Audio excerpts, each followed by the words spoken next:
I'm a bright star in the nighttime. I'ma go hard when it's my time. Yeah, I'm hard and I'm like, you know you can't pause when the time's right. Sitting in the stars are watching you. You gotta ride the tide. Hello, Vernon Wells. How are you? I'm very well, thank you, Sam, especially on this rather warm day, but down by the beach at least it's a little cooler. It is, and I've been to where you live, and it's absolutely beautiful because I stayed with Marta. So we did a live stream for Island in the Stars. That's with Tom Konkle and Lucinda, and that was so much fun. Would you like to give an update on what's going on with that project right now? Yeah, well, Lucinda's back in Australia, and we're working with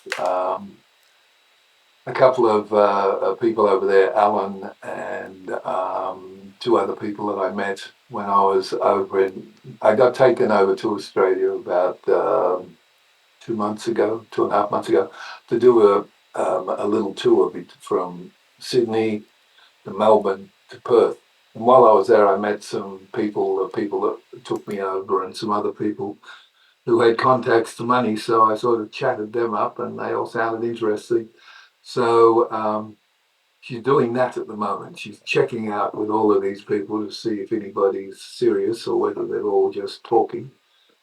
And at this end, we've got quite a few, well, not quite a few, but we've got companies in distribution interested in seeing the project and seeing where we go. It's always that same thing. We're kind of at that place where it's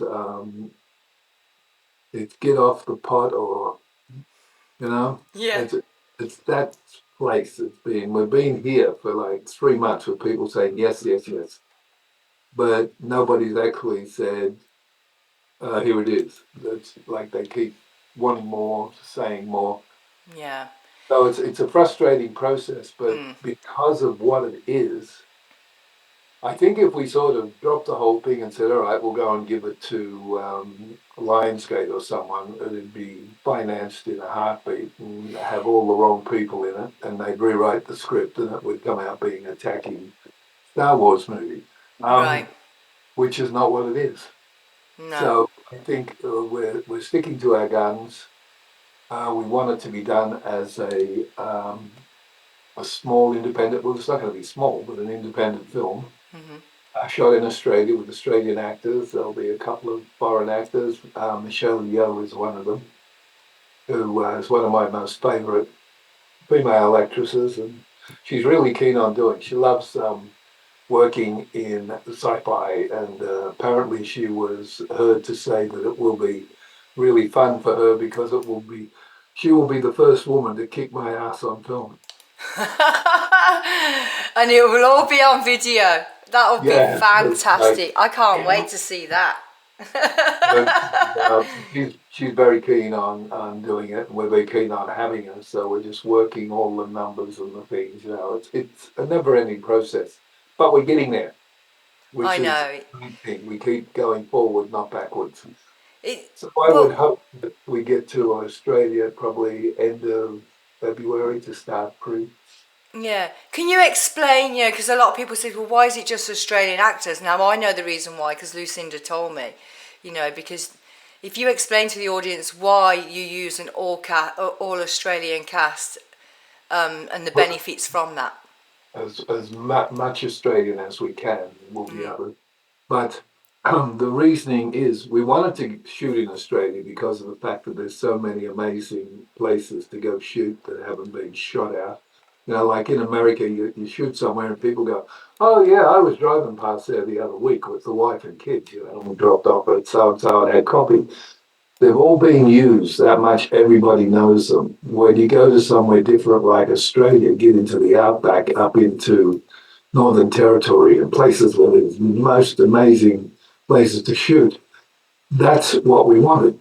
Also, if we use Australian producers, there's 2 Australian producers, 2 American producers, and if we use a majority Australian cast and basically a full Australian crew, we get backed by the government up to 30 to 40%, which helps a hell of a lot and makes it so much easier. But we also want to shoot there. And, Australian actors, Yeah.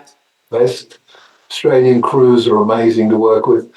So we're just looking at it from that point of view. And when it all started, I was on this right from the beginning because it was actually Tom asked me one day when we were shooting Trouble Is My Business.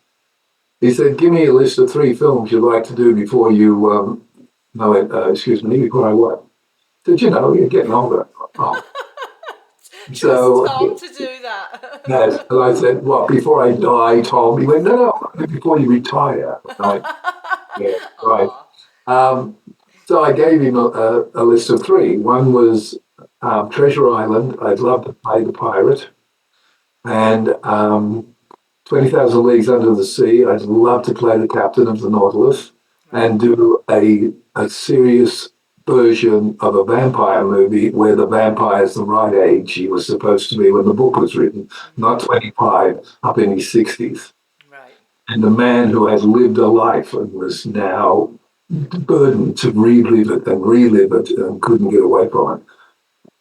And so I gave him that list and he said, "Oh, yeah, okay." And about probably 6 weeks later, he rang me and said, "There's something in your email." So I went and had a look, and it was the breakdown for Ireland in the star Stars. flipped. I said, "Oh my God, this is so good." And he wrote it basically around the way I was thinking, and they expanded it, and they've got. It's just going to be one of those films that when it comes out, people are going to go, "What the?" Oh, it's epic.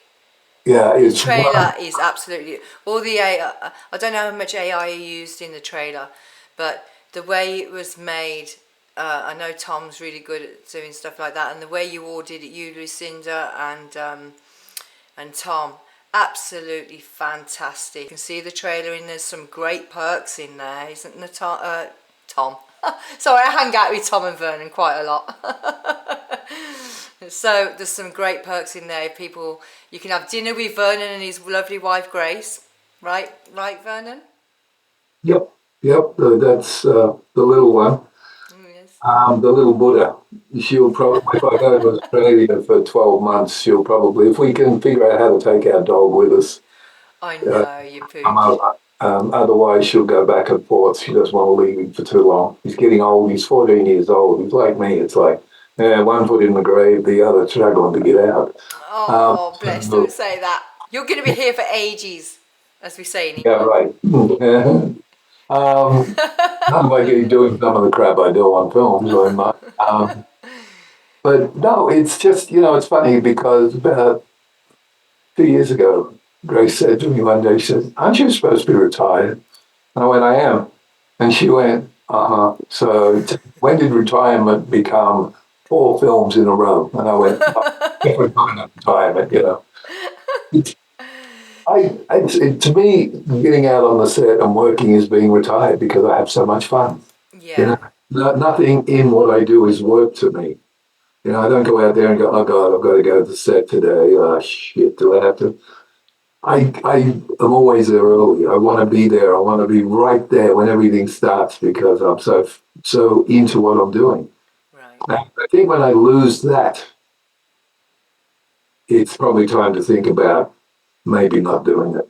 But I haven't lost it yet. I always said that if I woke up at 4 o'clock in the morning with the alarm going off and went, "Ah, shit," and turned it off and went back to sleep, it was over because then it was a job. Now, when the alarm goes at 4 o'clock, I'm out of bed in the shower, saying, "Bye, guys." And I'm heading off into the wilderness. And I love it. It's just, I guess, part of who I am, Yeah, which is strange because this wasn't the way my life was supposed to be. I mean, no, many years ago, it was supposed to be totally different, but, as the way it goes in life sometimes, there's a path we're given and a path we follow, and sometimes we decide we don't want to do it, and sometimes we have no choice. And I had no choice. I just kept getting drug in. It was like, oh, for God's sake, I don't want to be an actor. Okay, no, okay, fine. I know, because I remember you saying when you were working with Mel Gibson, and a lot of people don't know this, but you could have died on set when you were doing your own stunt there with the car. Would you like to tell the audience when you played in with Mel Gibson, Mad Max 2? Mad Max 2, yeah. Mel actually and George were, that was what a lot of people don't realize, that was the first film I ever made. And I didn't just come into a film in an extra part or a small role. I came in as the villain. That's like second billing, it's like way up there. And there was a lot of really great actors in that I was ahead of in the list, and it scared the bejesus out of me. I'd already turned it down 3 times with George. Yeah. I kept telling him I can't do it. I just can't, it's not, And George has a wonderful way of handling that. He just looks at you and goes, now let's get this done. Are you not listening to me? He doesn't. If he gets his mind set, that's it. You can't change him. He's just, he knows what he wants, he knows why he wants it, and he goes for that. I was terrified a lot of time, and I would get to a point of where I knew what I was doing, but I was afraid to do it because I didn't know it. Maybe I was doing the wrong thing and that. And every so often I'd be standing like with my thumb up my nose going, and Mel or George would walk out. Usually Mel would walk out, put his arms around my shoulders and look at me and go, hey, dude, just a bloody movie. And walk away. I go, Bless right. you. Just because I would get so away from what we were doing, give it this great impetus that it really didn't have. It was a movie. We were supposed to be having fun, enjoying ourselves. Right. George always referred, if I said to George, what would I do here? He would always say, what would Wes do? And I'd say, you'd probably rip off their head and urinate down their neck and stomp all over their girlfriend. And he went, well, let's not rip off their head. Stomp on their girlfriend. It was just very fun to work with because you just look, go, really? And then it was like you'd be back doing your job. But I always accredit what I got to both of them because they both had the courtesy to hold my hand when it needed to be held, and that's very unusual in a lot of things, especially sometimes in film because people are so jealous of getting that. There was none of that. Everybody was more than willing to help, and I was so thankful for it. And I had a great time, and Mel and I got ourselves into lots of trouble on vehicles. I used to stick to everything because my hands were not made for cold weather. No. I stuck to everything that was metal. I would always, no matter what they did, they said, okay, Vern, you're going to come across here in the humongous vehicle. Just hang on. We're going to bounce it around a bit and pull up. Okay. And I would grab the big pipe that was sticking up off the front of it. And then they'd go, okay, action. Vernon, I'm stuck to the pipe. I'm sorry, I don't mean to laugh. They'd have to go and get the special effects guys who would always had a pot of water ready that was hot. Yeah. And they'd pour it on the thing on my hand and get my hand off, and they'd just look at me and go, walk away. It was like every day I started something. And you nearly fell off when you were doing that scene, right? Sorry? They were worried that you were going to fall off when you were doing that scene and you're on the side of the truck. And you when they were driving and I was going to step up onto the semi. That came about. No one was worried about me when we were driving straight, but what nobody had realised was they went further than what was actually planned. And there was a big culvert in the road we were on. So if the truck had us to kept going forward, it just crashed and killed everybody. So they turned. As they turned, I was thrown out towards the semi, which all I saw was all these wheels going. And I Oh thought, no, how scary. what will the headline be? Australian actor munched? Vernon's always got such a great dry sense of humour. We actually have the same humour, don't we, And often? I know. And the one of the stunt guys Yeah. was on the truck, and he leant down and grabbed me by the back of my costume and just pulled me. And you see it on film. It's actually up. He pulls me up onto the truck.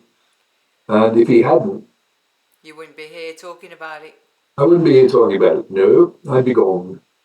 But that was probably the closest I came to. Then, of course, I had Gibson calling me barometer bum for most of the movie. He called you what? Barometer bum. Barometer bum. Yeah, because my ass was uncovered. Oh And yeah, because I always remember that part where you're walking up in the desert, kind of, and assless chaps, right? yeah. Well, the reason he We've all called seen your bum, Vernon. me, no, not happening. The reason he called me barometer bum was that it was so cold up on top of the vehicles where we were doing a lot of those scenes in the compound Yeah. that my butt would go purple from the cold. And the minute it started to go purple, Mel would be the one that would go, "Yeah, time to get him in somewhere warm." So I became barometer bum. We knew how cold it was by the colour of my So it's ass. very cold. Yeah. Oh, it doesn't look. It was freezing, Oh freezing. no. There's actually one scene in the film which was shot with all of the all of us up on the hill, and we're doing all those things. They're doing it with nunchucks. It's at night. They got all the fires burning and everything, and Right. war drums are going. If you've got it on, I think probably can do it on anything now. But if you watch that and then freeze a frame, you see all the snow falling through the frame. It was actually snowing while we did, and it hadn't snowed up there in probably 40, 50 years. Oh my It gosh. snowed while we filmed. We're like, thank you. All the most ridiculous things that they'd never had in Right. lifetime for some people. It rained, some kids were out on the street going, what is this? They'd never seen rain. It Well, the was thing just, is, when you're watching the movie, it looks like it looks really like it's hot. You know what I oh, mean? yeah, it was during the day, yeah. It was most of the time, it was like here at the moment in California. California. It was just hot. And every so often you'd get one of those days where it was hotter. It is It very was hot in California right now. kind of just yeah. But, everybody sort of asks me when I'm doing those interviews, they say, so what did you think of Mel? And I go, what do you mean? I thought he was great, and still is. I have never had a bad word to say about him. No. He helped me through a lot of things. My greatest memory of Mel Gibson on that film was in my hotel room, and he came in, he knocked on the door and he came in and said, can I use your phone? I said, of course. He was wearing a tatty old gown, like from the shower robe, Yeah. and these bunny slippers. And I just stood there looking at him while he's on the phone. He's going, has she had it yet? Has it come in yet? Oh my God. Baby. Yes, when, what? And he's talking to the hospital about his wife who was having a baby. Aww. And it blew my mind that he's standing there looking like something from another planet. Like, it was just so surreal. I thought, yeah, Aww. And he's funny. Well, I always think, in the industry, people, like the TMZ, they like to put. Nothing sells better than gossip, but gossip is the devil's radio. I always think I remember him as well when Britney Spears was going through a rough time and he came out in support of her, and I respected him for that. yeah, no, Standing up for a woman that was going through a hard time, and I think that takes good heart. That does. That shows who a person's character is. we all look at it and go, Mel, he's done this, he's done it. Yeah, okay, now you tell us what you've done. Mm-hmm. Because none of us have got a clean slate that we can go, oh, I can throw stones. Yeah. Yeah, sure, Mel screwed up a few times. We all have. Haven't we all, Vernon? Yeah. The And, problem and is, personally, I think he was set up in that situation with his ex, but I won't go into it. But I think he's a yeah, nice. I don't know him, but he portrays himself to me as a good character. But I don't know him, and you do. And no, he's always been a nice guy, and he got himself in a position that he should not have been in, but he did a couple of silly things. But then, when I first came over to America, I did 3 major films, one after the other, and I had nobody here that I could cuddle at night or lean on their shoulder and cry. It was just. And so what happens is you start to go for the worst side of everything. Oh, you want to have a joint? Yeah, sure. Well, and you want to have a scotch? Scotch, that's good. I didn't drink. And I got past it so often, and I came very close to wiping myself and my car off. And I wouldn't have been here then either. But I've been so fortunate in my life, like Mel has, that certain people just refuse to go away. They just stay there and they pick you up when you fall ass overhead, and you're always there. And I had a couple of friends one was a cop, by the way. She was so sweet. And she would just pull me up on Pacific Coast Highway when I was hurtling down the road at 100 mile an hour at night. And she'd pull me over and she'd go, you're not doing well, Vern. You're 10 miles cheaper than you were yesterday. Okay. And she'd go, please do me a favor. Just knock it off, because if you don't, I'm going to have to, give you a heavy fine. I'll probably put you in jail. right. So just knock it off. And what I did was I figured that I should possibly think, well, fate stepped in. My Corvette got stolen. So the bane of everyone's life was being driven down to Mexico by some little Oh Mexican. dear. Maybe that was an act of God. Yeah, I think so, because when it came back, they got it, and they brought it back, and the insurance company rebuilt it and everything, and they said, there, what do you want to do? And I said, I don't give a shit, it's not mine. It had it wasn't the car I bought, and I just didn't want it, so I just let them have it, and then I went and bought a real car like normal grown-ups drive. But yeah, they're just sort of little things during your life sometimes appear at the least expected moment to change the trajectory of where you're going. You when you sit down and think about it, if I had kept going in a straight line, I wouldn't be here. But because I veered off to the right, I'm here, and done a lot more than I would have done if I'd gone straight. It's kind of those little things that happen to us that I find really interesting, because when you think about it, none of us plan our own lives. They're all planned for us. We just have to live them the best we can. And if I had my druthers, I'd be still singing in a rock band in Australia. Right. Because that's where I started, with my mother being a songwriter. I was like, yeah, I'll be a rock star. But that wasn't what was meant for me. So, Fate had a different idea for you, and it worked yeah, out. it worked out perfectly. But at the time, I hated it. Yeah, and I mean, I never would have changed if I hadn't been involved in rather a bad accident where my back was fractured in 3 places, so I couldn't stand. Oh, While I was recovering, I became a pain in the posterior to our manager, and he took my photograph around to everybody and said, look, I'll pay you if you'll just take him.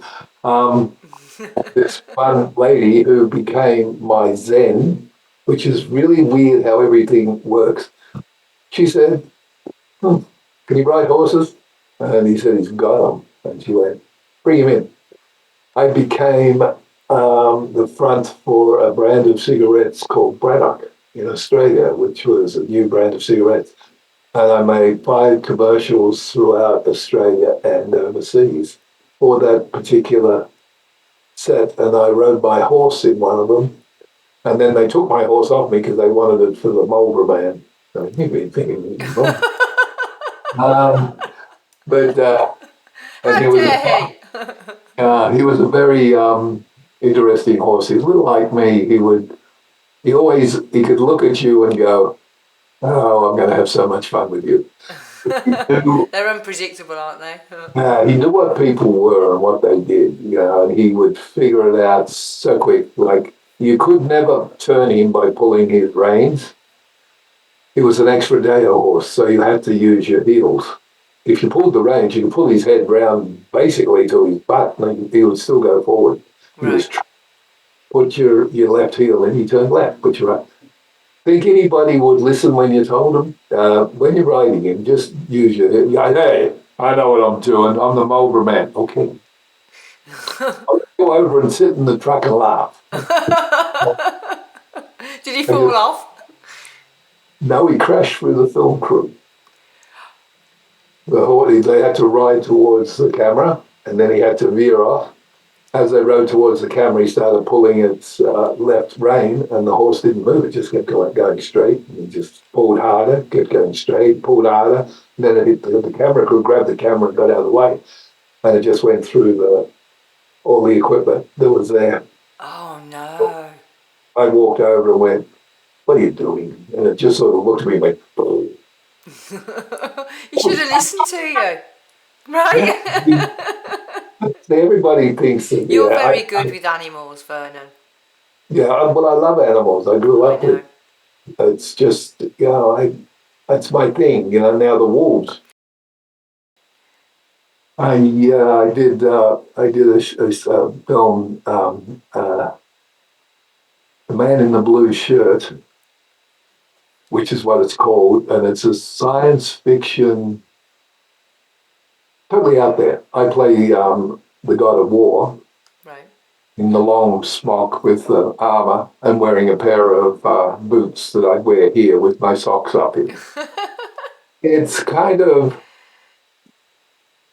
funny, but he wanted it to have a very, that type of old Roman accent for the dialogue when I was talking, which it was very funny because I sort of got it down as good as I could get, which I thought would work perfectly.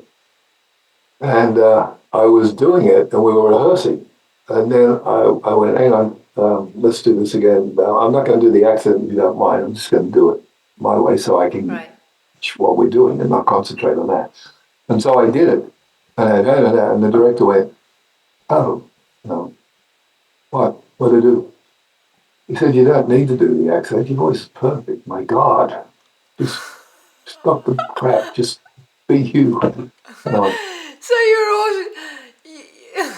I won't say because it's a conversation between me and Grace, but oh my God, I can't do a different accent. I can't do American accent. Can you? I can do an American accent. I can't. Now, after all the time I've been here. Right. I actually have to decide I'm going to do it. I just can't do it. People say, "We'll do it." Well, I can't. Yeah. It's not that simple. I've got to actually get my mind into it. Yeah, it's funny, isn't it? I can do Irish and a little bit of French, but American, I sound like I'm from Texas. Yeah, well, Texas, America. Well, maybe it's not. My Australian darling. Yes, if I was a younger man, I'd probably come over there and chastise you viciously.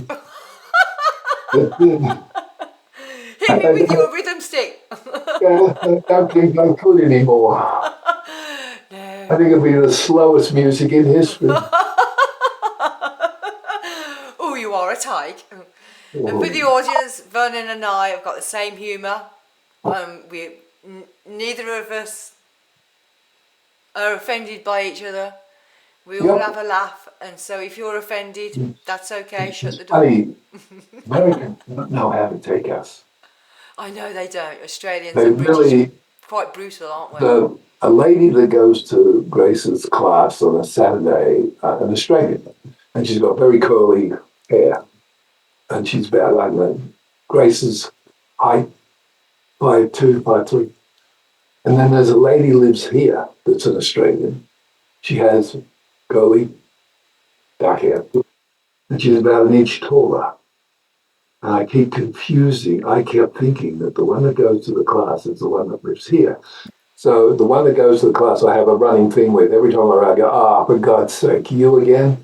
What is it with you bloody Australians? Haven't you got a life for yourself? And it's this big thing we do all the time. The other night, we were at a little social gathering, and she came up and I went, Christ, I can't even come out to one of these and you have to come. I think I offended her, so now I've got to explain to her that I thought you were someone else. So Australians aren't as smart as they think they are. We all get confused. I'm terrible with names, Vernon. I know. And if people all look the same. But anyway, thank you so much for being on Chatbox with Sam. Smile! I'm raced on the nighttime.